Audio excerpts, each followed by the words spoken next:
This conference will Okay. now be recorded. Oh, we'll call the Heritage meeting to order this Monday, April 25th at 7 p.m. And everyone from the committee is here this evening with the exception of Sharon Martin. The first item is reviewing and adopting the agenda for tonight. Does anyone have any comments or additions on tonight's agenda? I think so. I think we were going to follow up on the Heritage Garden and maybe get an update on the new member. Okay. So Those were let's add, identified at the last meeting. Yeah. yeah. Okay. So we'll add the garden and the potential new member, Mark, who I thought might be joining us, but I don't see him here tonight. Okay. Okay, if I could have a motion to approve tonight's agenda then? Sure. Thank you, Gloria. Second. Do we have a second? Okay, I'll second it. Everyone in favor? Carried. Yes, thank you. Okay. Next item is approval of minutes from the last meeting. And I must say, Barbara, you did a very good job at trying to transcribe the discussion. Yes, she did. So kudos to you. Well, we've I think I'm up for an award for creative writing.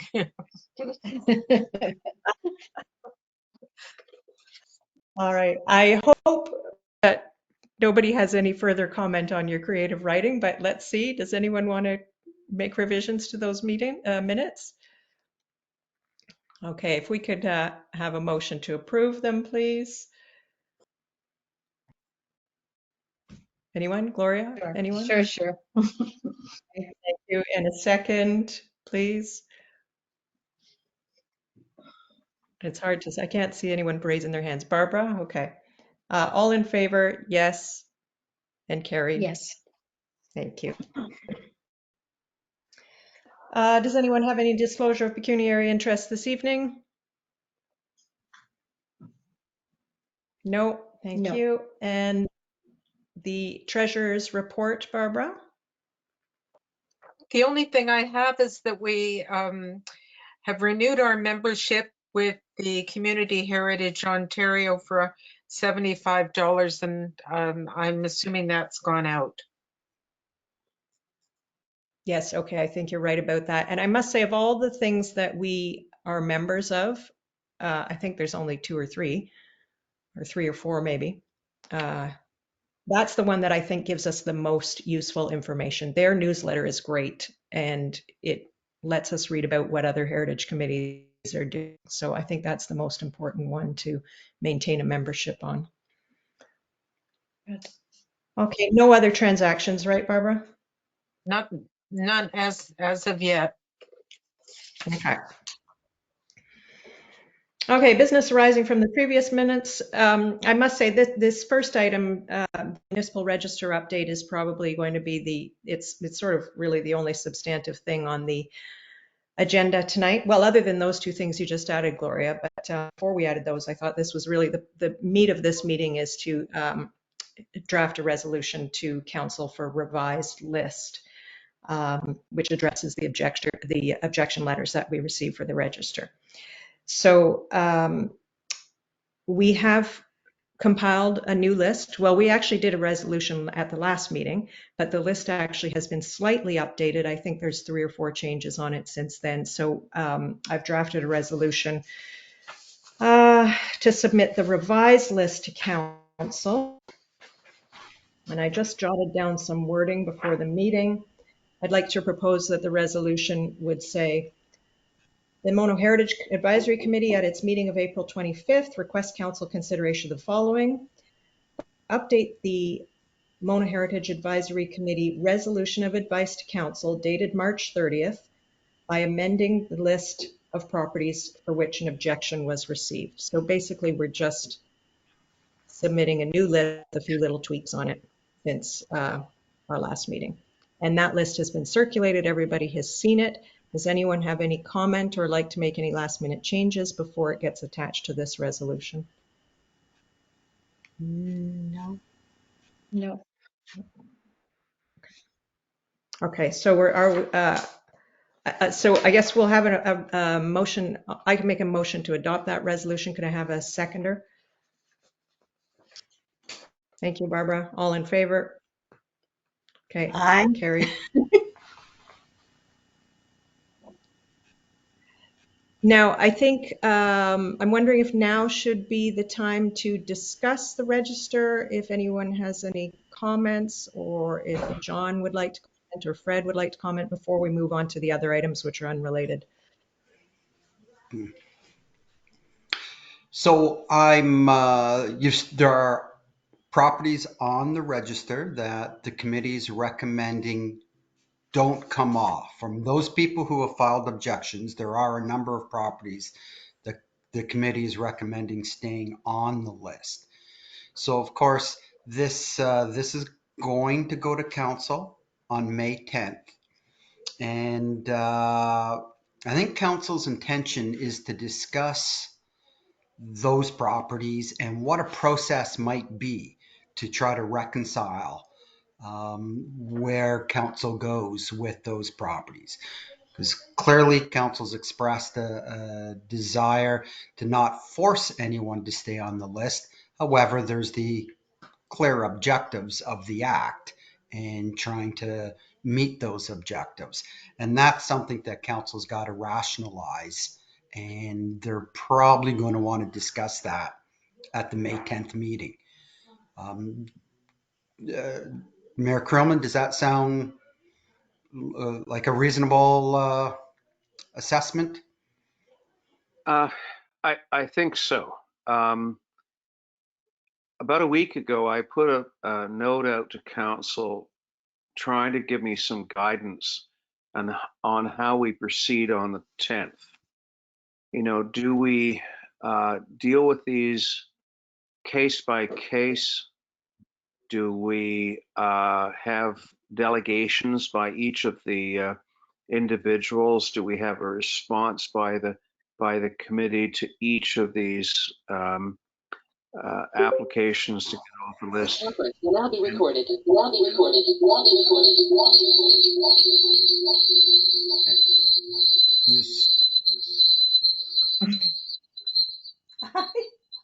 I'm sorry, Okay. that's me. I was trying my tablet. Yeah, I you've am got to trying turn some speakers I or know what I have to do. And to be honest with you, I did not get a lot of clarity from the responses. What I did get, I'm into harmonics here. Yeah, so are you able to turn off?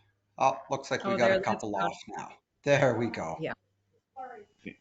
Everybody off, and then we're good.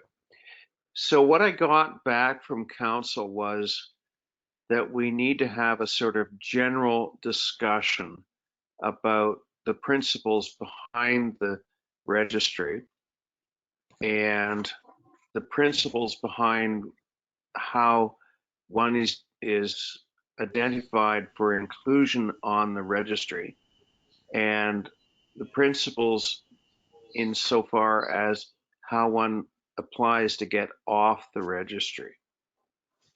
So it suggests to me that on the 10th, we may not be dealing with individual applications. We may be dealing with the act and the guidance that is behind the act. And I want to say this, and I want to be clear about this.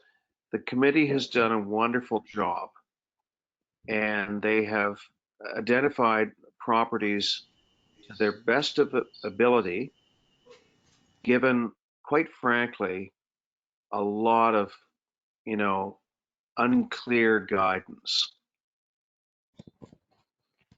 If you read the act, and if you read the booklet that supports the act, it's left all of us wondering how you go ahead. And I think you've interpreted it the best way you can. The other problem that we have is that the reason for getting off the list, and the act says you have to have a reason, but it doesn't say that you have to have a particular reason. It doesn't say that you have to have a reason that refutes why you're on the list in the first place. It simply says you have to have a reason. So we are up in the air on this. We are literally up in the air on this. And I think on the 10th, we're going to have a general discussion about principles, but are we going to get into a case by case by case analysis? I'm not sure. I don't think so. And I've canvassed council. I've said, what do you want to do? Do you want to go case by case by case? Do you want to do it as a paperwork exercise? Do you want to have delegations that come in and speak for 5 minutes and then have the Heritage Committee try and make its case? And quite frankly, I was at a brick wall on it. There's our dilemma. Yes, it is. Sorry, Fred, did you want to say something before I respond? No, you go ahead, Kirsten. Yes, I agree. It for sure is a dilemma, and there are lots of factors. And I agree with you, John, about the Heritage. The Heritage Committee has to interpret the act to the best of its ability. And when we looked at each of these homes or each of these properties, um, we we were assessing them individually, but the basis for our decision was always came back to what is the intent of the register. And I'm just glancing at my notes here as we speak, because this will speak a little bit to what some of your questions.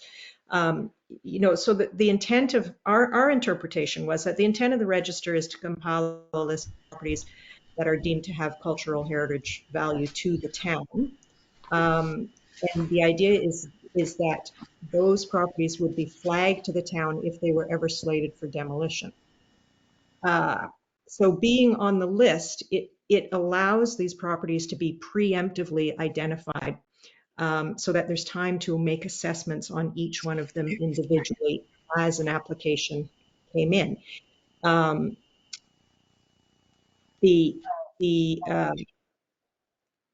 a practical standpoint, that allows us just to react on an as-need basis. We couldn't, as 5 volunteers or 6 volunteers, we can't possibly physically make these assessments all at once. I mean, not only just for the 25 or so objections, but for all 200 properties on the list.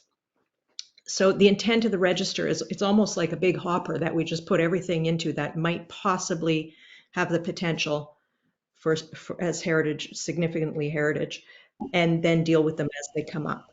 So the register is really like a big hopper that puts the brakes on things and allows us to react when and if they come up, as opposed to trying to make an assessment on every heritage house in Mono all at once.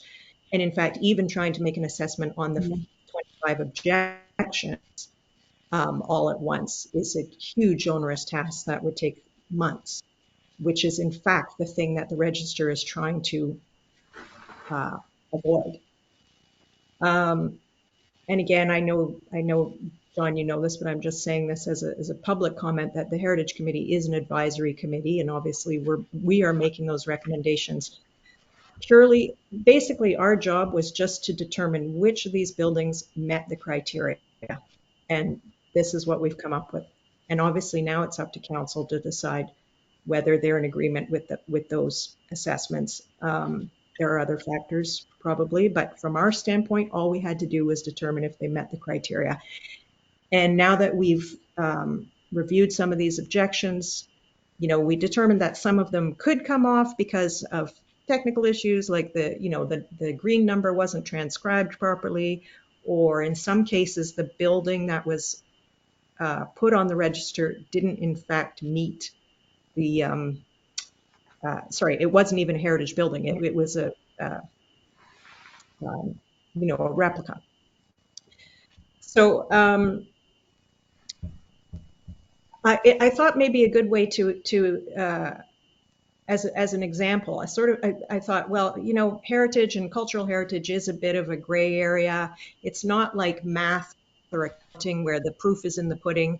It is a bit subjective, and it is up to the town to determine which are the important buildings to the character of Mono.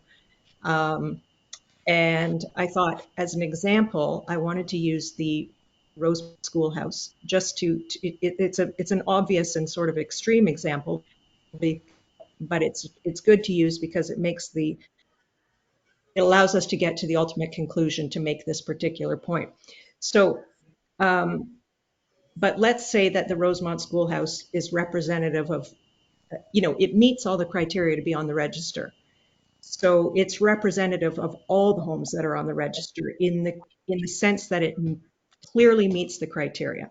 That's why it's on the register. Now, so if we woke up tomorrow morning and the Rosemont Schoolhouse had been demolished, that would be an awful, horrible thing. I mean, it's well known by the community. It's unique in its architecture. It could be argued that it's a landmark. So if that building were to be torn down tomorrow, a lot of people would be very upset about that. And there would have been if it was not on the register, there would have been no review, public input, no knowledge. It just would have disappeared and nobody could have said anything about it. By being on the register, it alerts the town to the fact that there's a demolition application. And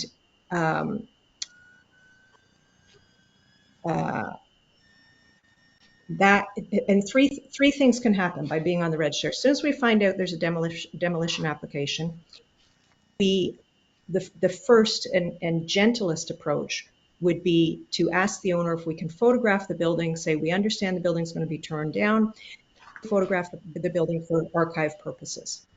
And they would either say yes or no. Hopefully they would allow us to photograph the building. They might just say, no, we don't want anyone on the property.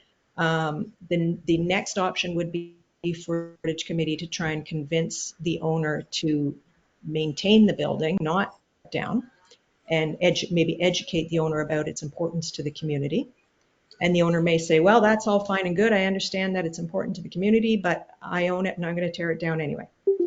Then we would be forced to go to the next level, which would be to do a full assessment on the building and decide if it has enough merit to be designated. If it doesn't have the merit to be designated, then council would have to allow it to be demolished. If it does have the merit to be designated, council would have to decide whether they wanted to force a designation. In Mono to date, we have never forced a designation. We have 10 designated buildings. They've all come because the owner has requested it. But there may be cases where a building is important and would have to have a forced designation.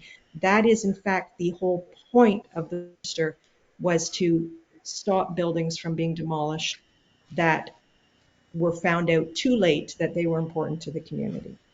So even if you decide to let all the objectors off the list or assess them on a one-by-one basis, that, first of all, it would take a long time to do that, to do the assessments on those 25 properties.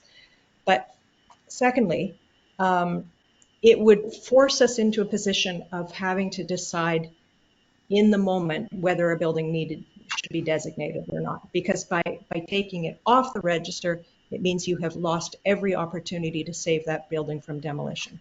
So the decision to save it from demolition would have to be made in the moment, meaning now. And those 25 assessments would have to be made. And if we decided they were to stay on the register, we actually would have to designate them, because they sort of have, it can go one way. If they come off the register, then it means they can be demolished. If they stay on the register, then there has to be a basis for them staying on the register, and we would have to prove that they're worthy of designation. And if we prove that they're worthy of designation, then they would have to be designated or recommended to be designated. So if I was a homeowner of one of these properties, I would probably not want if I was a homeowner who did not want to be on the register,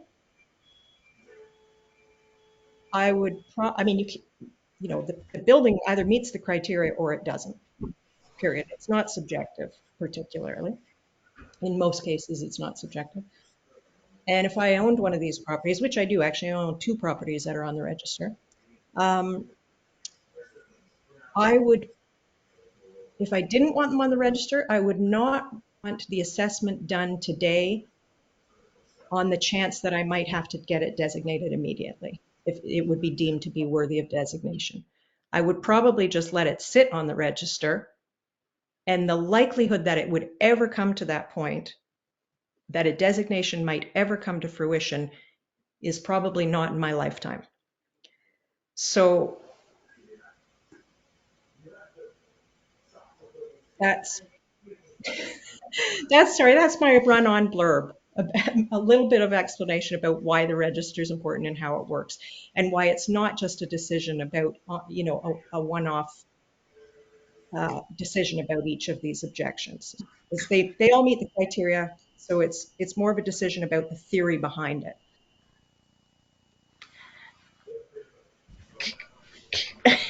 Kirsten.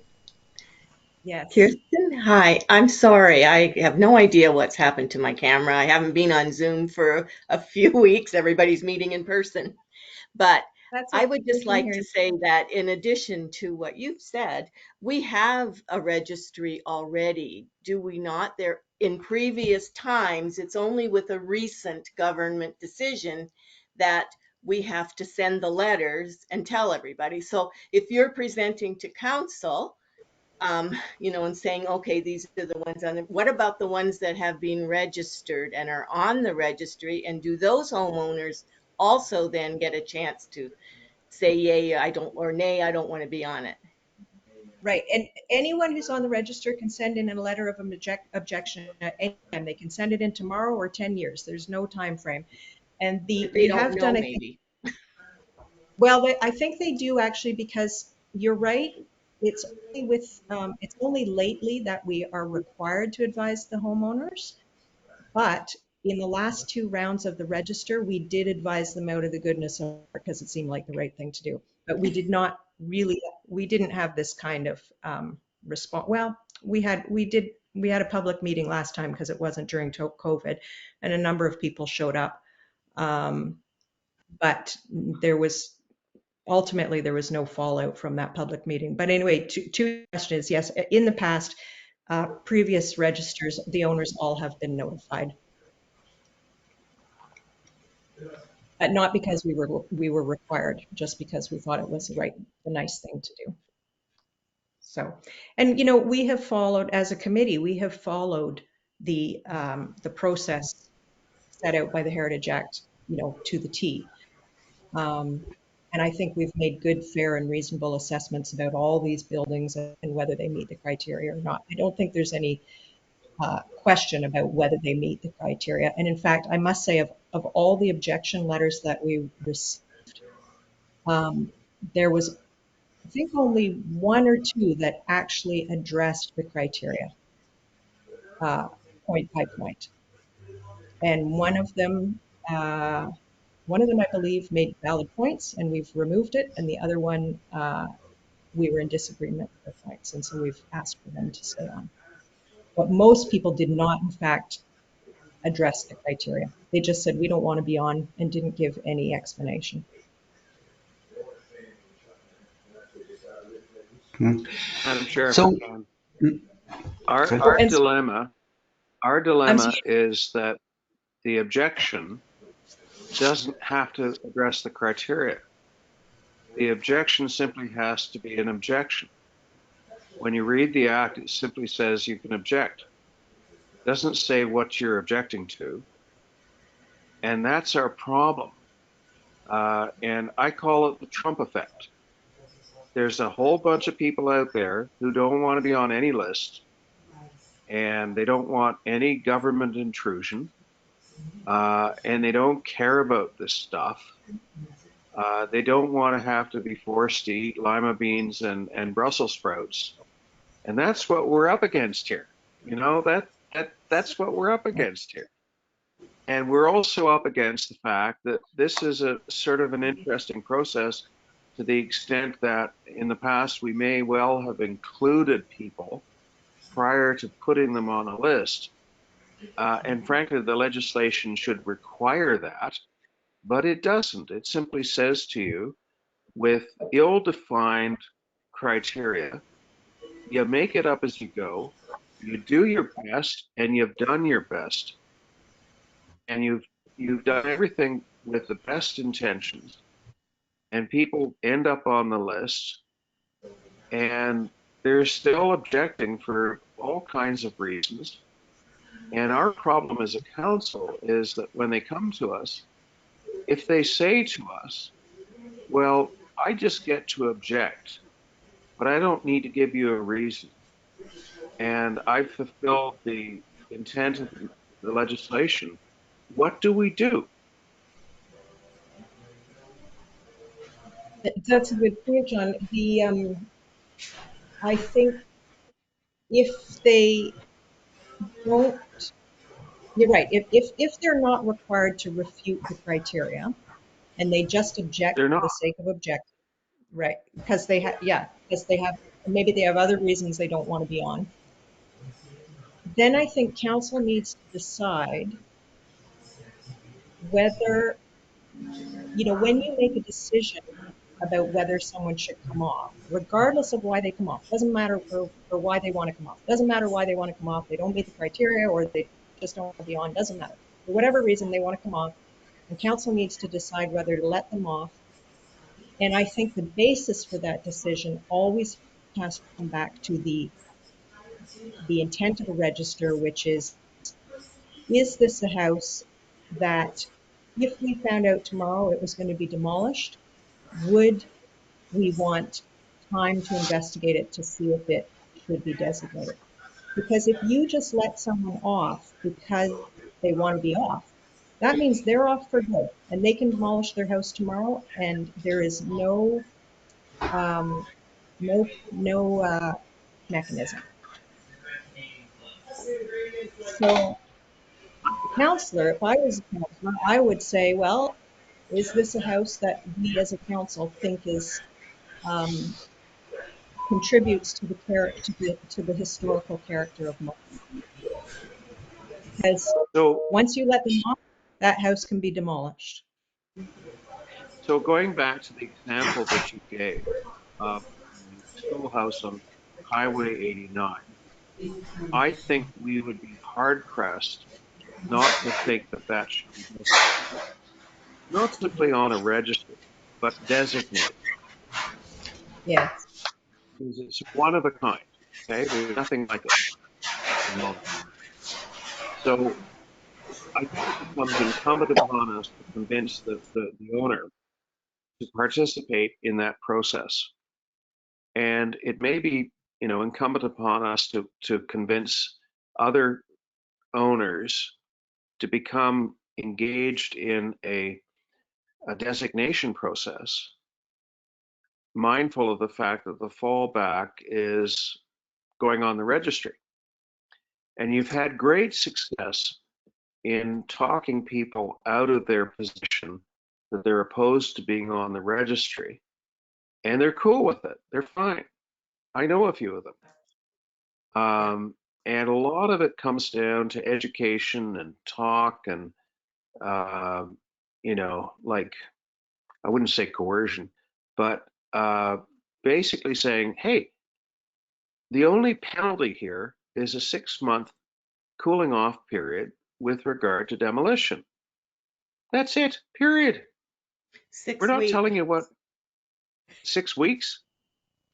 isn't it? All right. Is it 6 months or 6 weeks? Well, 6 months for a designated property for sure. Yes, but It's, if it's on the, for demolition, it's 90 days. okay. Okay, Oh, sorry, I stand oh, corrected. I'm sorry, I might have that wrong. Hold on, there's so many numbers on this. 60 days. 60 days. Okay, Oh, but you know,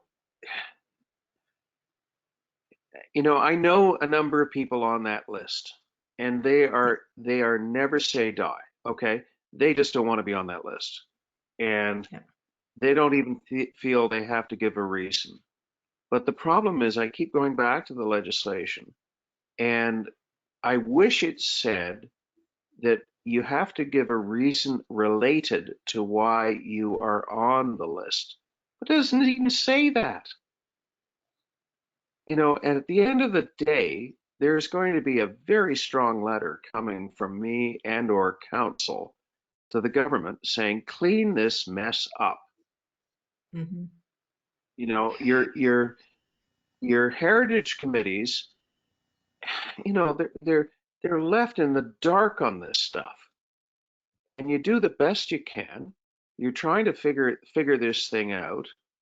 But after reading the legislation and the interpretation of the legislation, and I always get nervous when the interpretation is like 16 pages longer than the section of the act, which it is in Yeah. this instance.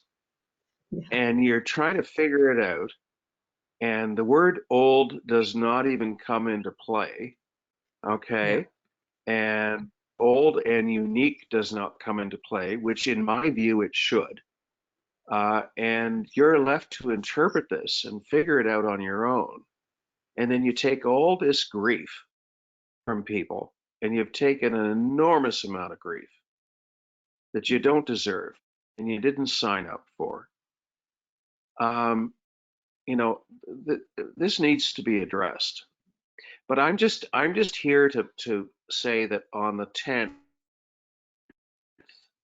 we may have this philosophical conversation without getting into property A, property B, property C, because it may well be something that we determine philosophically that deals with everyone, or we Mhm. decide to go ahead with a process where we deal with each one individually. We were hoping to deal with each one individually on May 10th. But I tried that on for size with a variety of different approaches with counselors, and I didn't get a consensus, to be honest with you.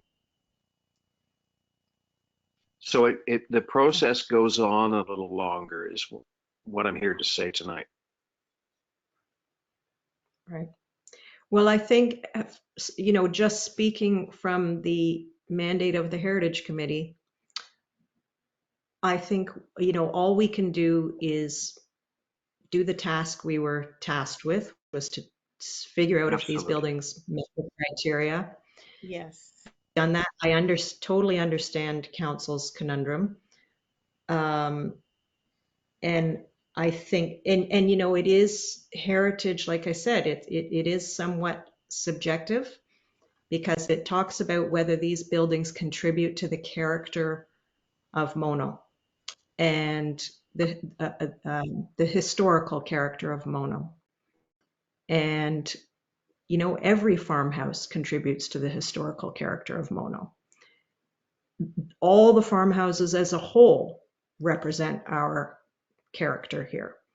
And if you start to let one go and then another go and another go, and before you know it, 50 years later, you have no farmhouses left and the character of the community is completely changed. So like you said, John, it's more of a fundamental, it's a more of a big picture decision rather than getting into the house by house basis about what direction do you want Mono's or how much of Mono's heritage is worth protecting, I suppose. And I think we appreciate that. But the thing that we also have to be mindful of is this should be a process that everyone feels good about. Okay. everyone buys into, everyone thinks they are doing something positive for the communities, that they are the community by either going on the registry or being designated. I certainly did when our house was designated back in the 1990s. We were one of the first homes to be designated, and at that time the criteria was the best stone house of its type in the town. And I'm proud of it, and we've done a lot to maintain it. And contrary to the mythology that property values decline, they absolutely do not. And there are studies out there that prove that. As amazing as it may seem to people who think that the property value plummets because there are constrictions on the property, I'm sorry, it's simply not true. And Professor Shipley's study proves that. Yes. He's a friend of mine, by the way. Anyway, and he came to talk to us. He came and presented to us at a very well attended meeting. And there we are. So, but I'm just saying on behalf of council that we're going to have some more talk about this and try and figure out where we're going with it. I don't think on the 10th that we're launching into a case by case analysis. I encourage you to pass a motion. I'm going to leave the meeting so that you can talk free of whatever I'm saying here. And you have a job to do. You've done a great job. You've done a great job. Don't want to take anything away from that, regardless of how we ultimately determine this. You've been a great committee. You've worked hard. You're one of the hardest working committees we have. And at the end of the day, we also have a job to do, and you may or may not like the outcome, but we're wrestling with this. We're doing our best. Yes, thank you, John. Okay. Thank you. I'm gonna depart now. You Sorry, John, can I just, I meant to make, conversation about this. sorry, I didn't catch that. You were cutting out. Can I just, one other point before you leave?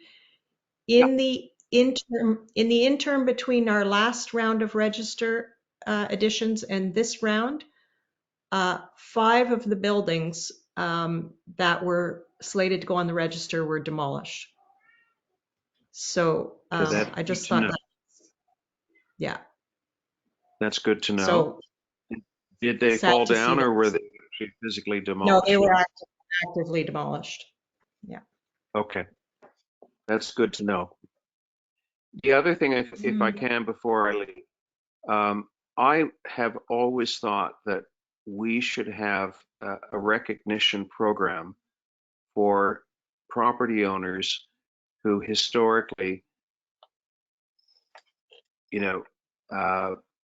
fix up their barn, their homes, that we should acknowledge somebody who goes over and above the norm in terms of preserving our heritage. And that's a program that I would love to see launched. I'd love to see you folks involved in it. I can think of a few examples. And, because quite apart from being on a registry or being designated, I want to see some of the folks who are prepared to be acknowledged be recognized by the town as doing a fantastic job of preserving our heritage. So a thought to mull over, and I'm all behind that as a program going forward. That's great to hear. I totally agree. I think that would be wonderful. If Absolutely. no one else has any other questions of me, I will depart and allow you folks to debate this going forward. Thank you. Thank you very much. Thanks, John. Uh, Before we go on, Fred, I see there are two people on the screen who I don't recognize. Are they, can we find out who's joining us?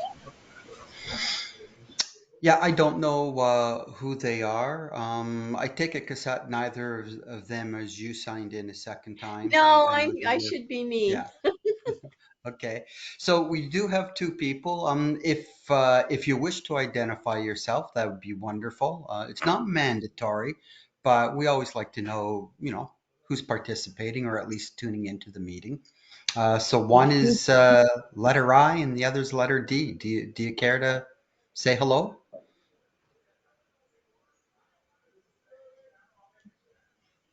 Your mics are off just in case you are trying to speak.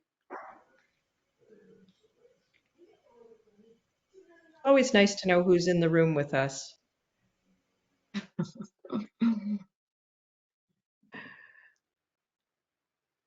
Oh, Okay, well, I guess doesn't they, doesn't look like. And you can also, of course, use chat if you're having difficulty with the mic or anything. By all means, feel free to use the chat. I'll keep an eye on that.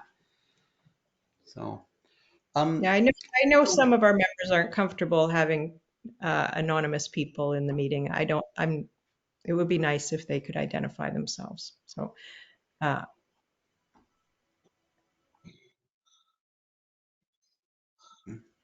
okay. Please, please. No. so, Mark, so Mark just sent Kirsten, me, hmm? excuse me, Mark Bates just sent me an email saying he was having difficulty connecting. So I'm wondering if we're having technical difficulty with these other two as well. And me. Maybe. Possibly. Mm-hmm. Oh. Now, Kirsten, so on the Yes. list of those whom the committee has recommended stay on, of those who, filed objections, Yep. so I believe that's 15 properties, right? And maybe I'm out by number, but I think it's 15. So if 60. council were to, is it 16? Yep. Okay. Um, So if council were to ask the committee, and you alluded to this earlier, if council were to ask the committee to do a more thorough review, any idea how much effort that is for the committee?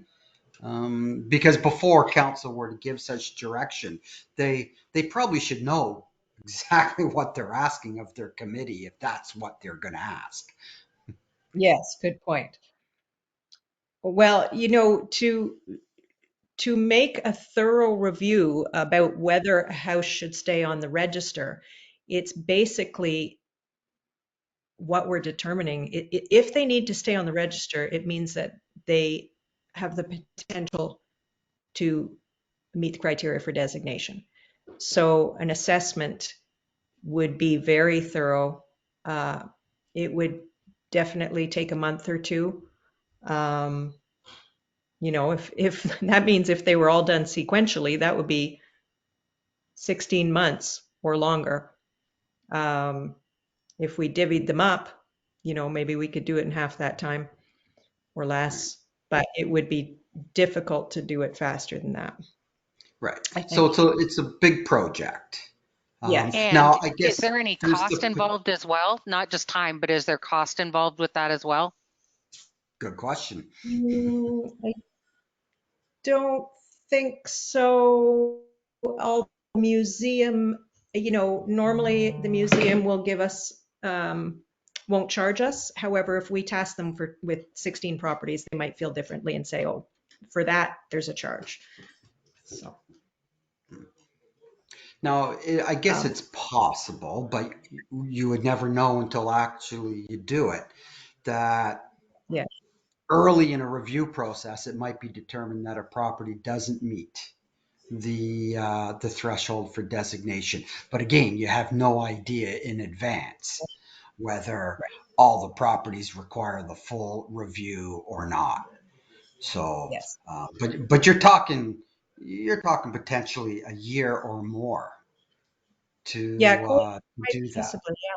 Yeah. And some of those properties, when we do the assessment, we might deem that they should be designated, and then that of course would result in a lot more work and a lot more cost.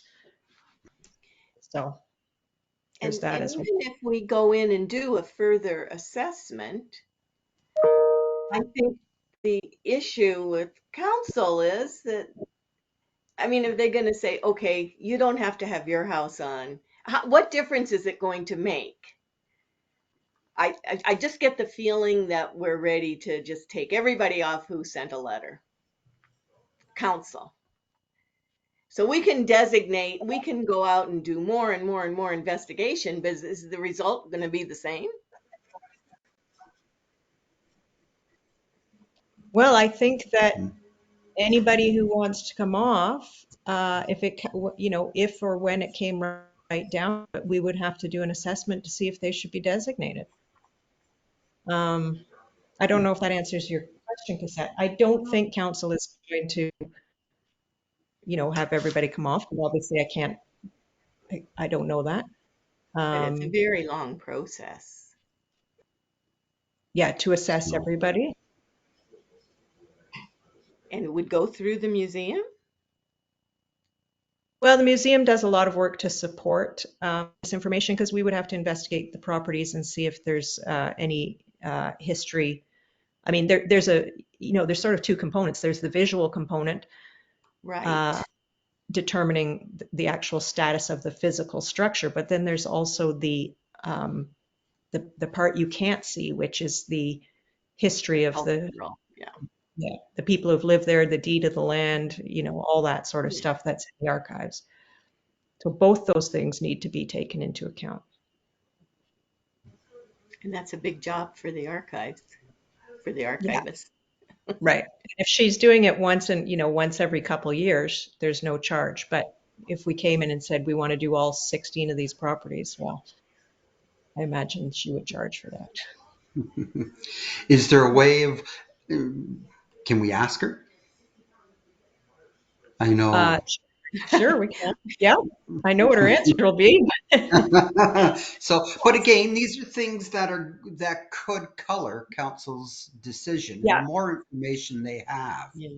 I mean, you made a great point on, regardless of what the actual objection is, there's still the intent of the act, yes, right? And right. and it's up to council to decide if that's where they want to put, you know, weigh heavy on their decision or not. Exactly. We won't know until they make that decision, but Right. I mean, um, Fred, what I was saying to John is, we've done our bit. We've assessed Right. which properties meet the Mhm. criteria.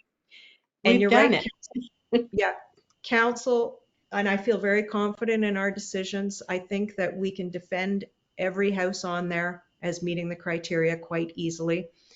Um, but you're right, council may have other factors that they want to consider that are not relative to what we've done. And that's their prerogative, obviously, about how they want to handle it. And, it's a lot of the people who wrote in were concerned. They recognized that their house met the criteria, so they couldn't really argue that position, but they were concerned. They wanted to voice their concern about the process. And I explained to them that we followed the process that as it was set out by the act, but it still just didn't sit well with them. However, there was no concrete argument against the fact that we had followed the process and that they met the criteria. And sorry, where was I going with that?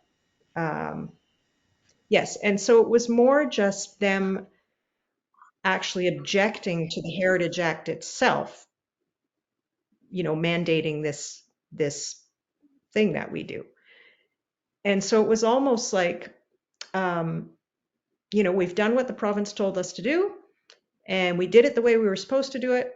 And if you don't like it, then that's something you have to take up with the province. It's almost like saying, well, I'm going to write a letter to the province telling them I don't want to wear my seatbelt anymore. It's like, Right. go ahead, see how that goes. But we did what the act told us to do. So if they have a problem with the underlying theory of the act, that's a bigger question that council might have to grapple with, or the province might have to grapple with. Right. And council may very well defer a full decision. I wouldn't be surprised if council takes half of this list, the half that says recommended to be removed, and, actions that on May 10th. The other half, I mean, maybe they will consider deferring until they can write to, I'm sorry, I can't remember the minister's name. Sure.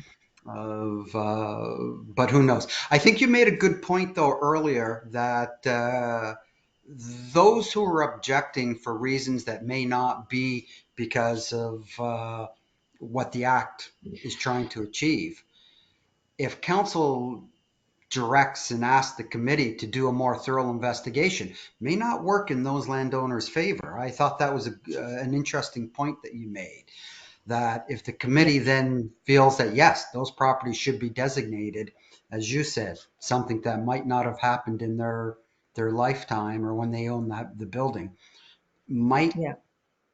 turn out a way that they Might, weren't hoping. right, right. Whereas if, they didn't worry about it, it would probably just never, it would just be likely just be a non-issue Yeah. uh, in most cases. Well, I think that was really good discussion with John, and just now flushed out a lot of things. So that was great. Yeah, I think this was very helpful because I think it'll help articulate these points in council on May 10th. When council starts asking these questions, I think we've been able to kind of consolidate and make a concise response to their questions and point out the pros and cons of whatever decisions that they may want to take. And that is, after all, an advisory committee's role is to help them with the implications of the decisions they're about to make. So, thank you. Yeah, good point. Okay. Okay. Shall we put that one to bed for this evening then? Mhm. Yes. Okay. The Globe Restaurant is the next Thanks, item on. Kirsten. Thank you. Thank you. Go Yes. ahead. Thank you to everyone. Mhm. So the Globe, I must say nothing's been done on that, but let's just keep it on the agenda as a placeholder. Obviously, the other things have been taking up our time. Mono's bicentennial, again, I think that should just stay on as a placeholder unless anyone has I did new do some information. research.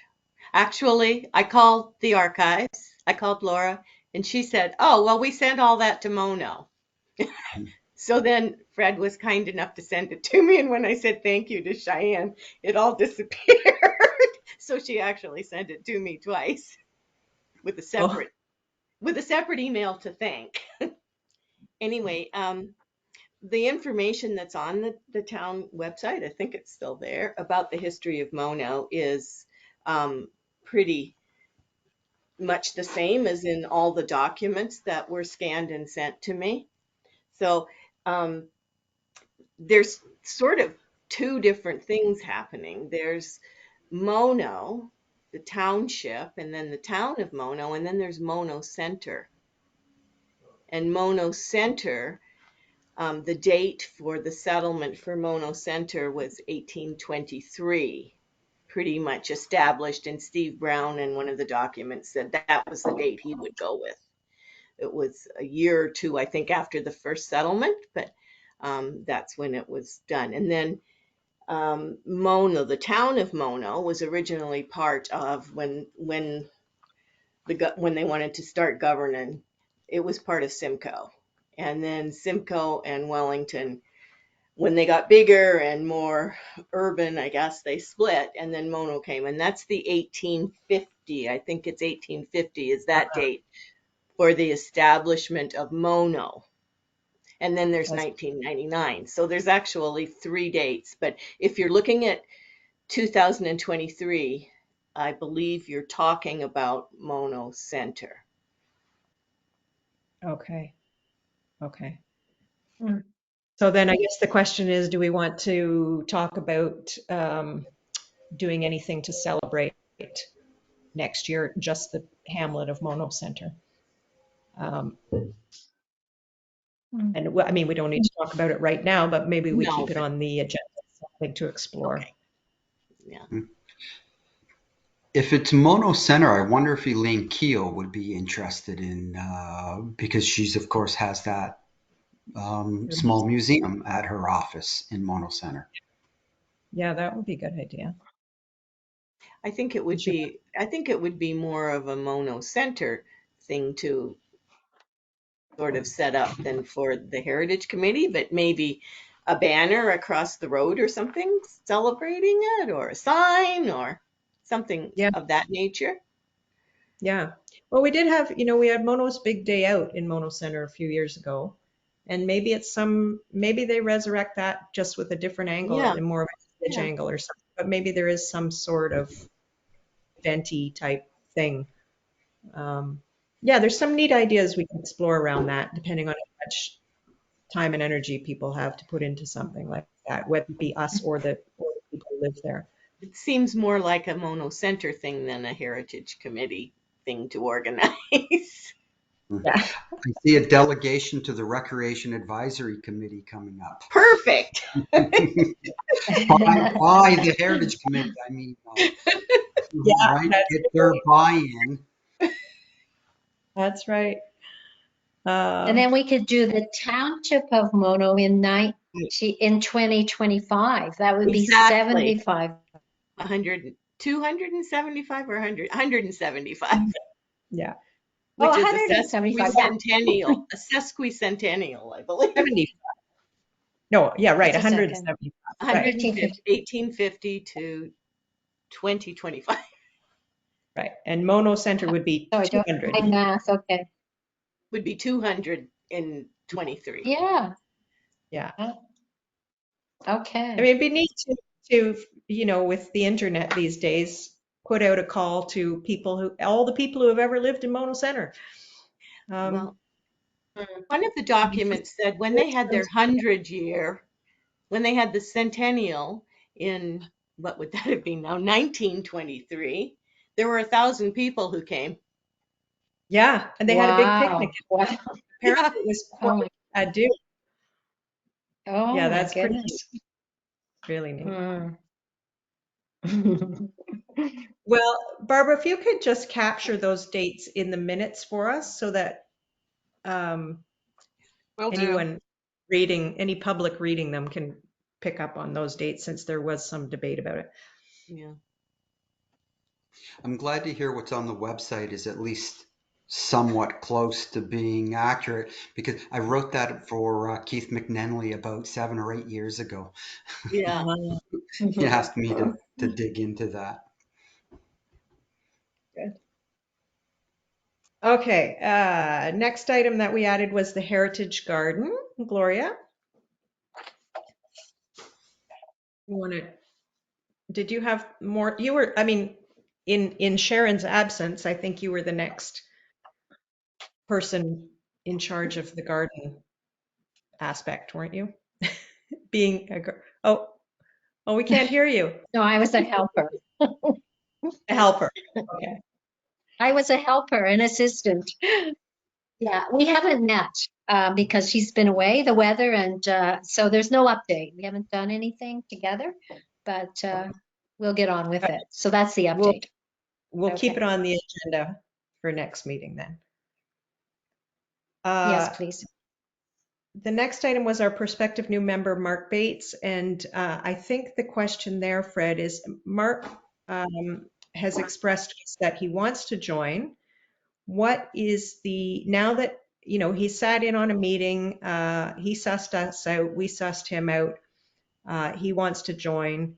What is the formal action that has to take to actually make him a member now? Can you give Have to us be any advice? appointed by council. So now you do also have, I think Christine Baker also applied. Right? Oh, So I wasn't aware of had that. had the two applications. I'll re-forward those to you, or at least Christine's. So Yeah. the appointments are made by council. The typical process is council will review the application. So if the committee wants to recommend people to join, especially if there are fewer applicants than there are positions available, then often the committee will just say, yeah, we think both are good, and council will appoint them. If there's more applicants than positions, then council will normally go in camera, look at the applications, and then come out of in camera and make appointments. Um,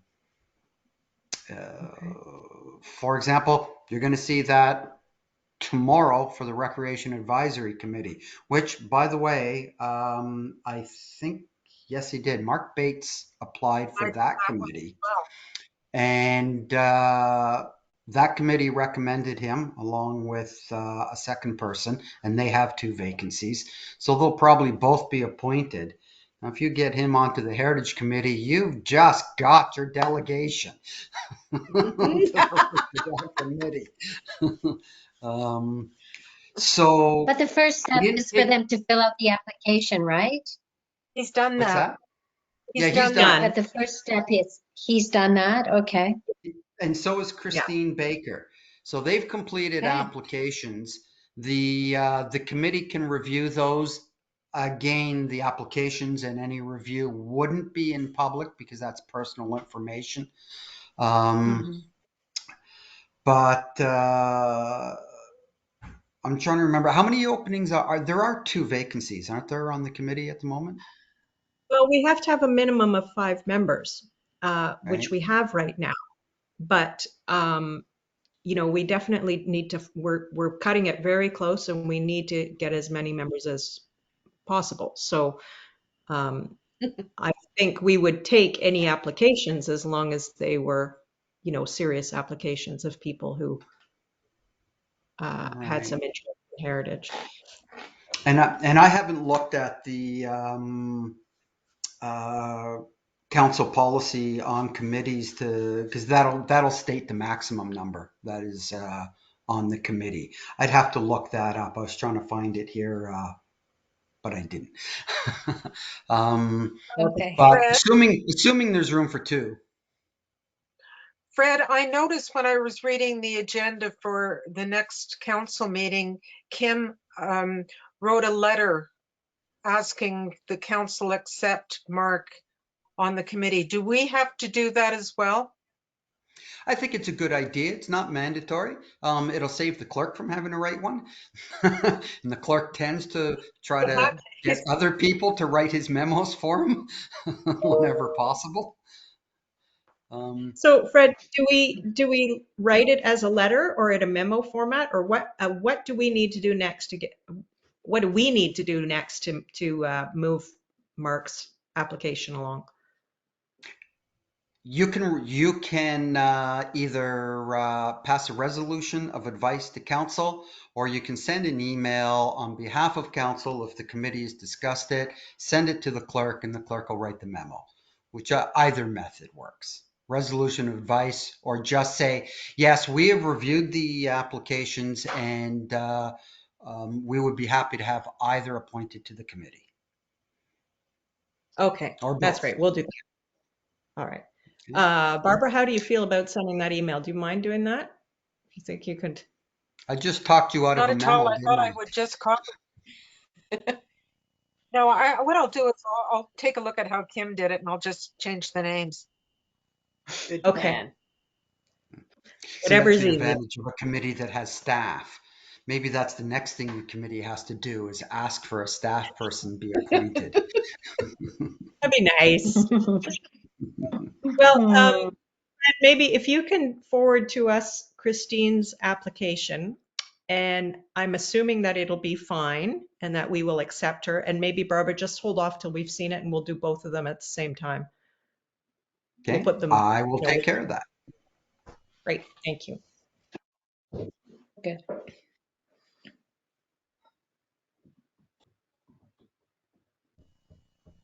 Okay, I think that's it. Is there any new business that we've missed or that anyone wants to bring up? What about the photos? Did we get any for the, is there going to be a calendar? Oh, yes, because the call went out in the newsletter. Yeah. Fred, you know, for whatever reason, I can't access the committee email, and I sort of rely on you to forward anything to me, but I haven't seen any photos come in. Do you know if we've had any response to that call for photographs for the calendar? None that have come through me. I certainly haven't seen any. Well, let's just all keep encouraging our friends and neighbors to do that, to send in their photos at every chance we get. And maybe by the end of the year, by October, we'll have some good ones to pick. Gloria, did you do it last time? Who was it? Yeah, Who did it? Gloria. I coordinated it last time, but it was easy because we had we had 12 pictures. designated buildings. Yeah. So Yeah. we already had the photo. Yeah, it was easy. And Yeah. someone from the office, the town office, pulled it together. Fred, who was that? And I'm going to Andrew assume it may- was Andrew. Yeah. Yes, Andrew. Yeah. Yeah. In a rush job. It was amazing. Yeah. Well, that's why I was trying to maybe not have it quite so rushed this year. No. Yeah. Yeah, of course. Yeah, We yeah. got more lead time this time. It'd be nice to just see pictures of people's century homes and bank barns in different seasons, I think. Right. I mean, I think we have to, Yes.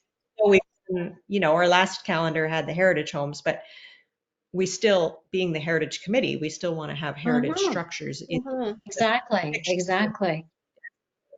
Yeah. Yeah. Okay. Like the schoolhouse on 89.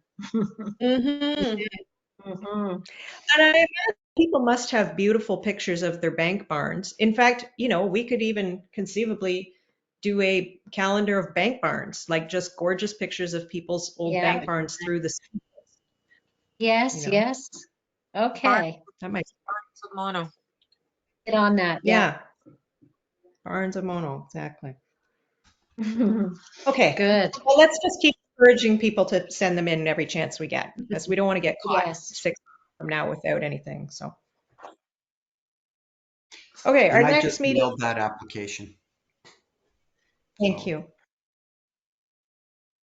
That's great. Thank you. The next meeting is Monday, May 30th at 7 p.m. And yes, Fred? Okay. No, I was sorry, I didn't mean to thought cut you were it. about So I think if that's not an in-person meeting and council hasn't taken any action, so May 30th, I don't know if they will, but it'll be Andrew. I won't be available for that meeting, so it'll be Andrew that will be here in my stead. And I don't know if Okay. it is my computer or whether it was a link. That's why I tried my tablet, but I couldn't get it on there either. And it's always worked. Yeah, so you clicked on the link? I did. Yeah, But what's the browser you're using? it's showing, underneath, it's showing that the mic and the camera's on, but Yeah. it's no picture. What On browser both. are you using? I was using Google. Okay. Should I use Good work. something else? Chrome's the preferred Chrome, yeah. browser. So That's what I've used. But it was interesting because I'm sorry, I don't want to hold everybody up. It was on both the tablet and my laptop. I couldn't get a picture. I'm afraid Well, I we don't miss have an seeing you. answer, but Andrew might. That's Yeah. okay. Good thing I didn't put on the false eyelashes or anything. Well, we're glad we can hear you at least, so that's good. All right, could I have a motion to adjourn at 8:10 p.m.? Anyone? Corinne, thank you. Second? Sorry, I don't know Sure. who seconded. I missed that. Oh, Gloria. All right. All in favor? Yes. Carried. Yes, Yes. Thank you, Yes. everyone. Good thank night. you.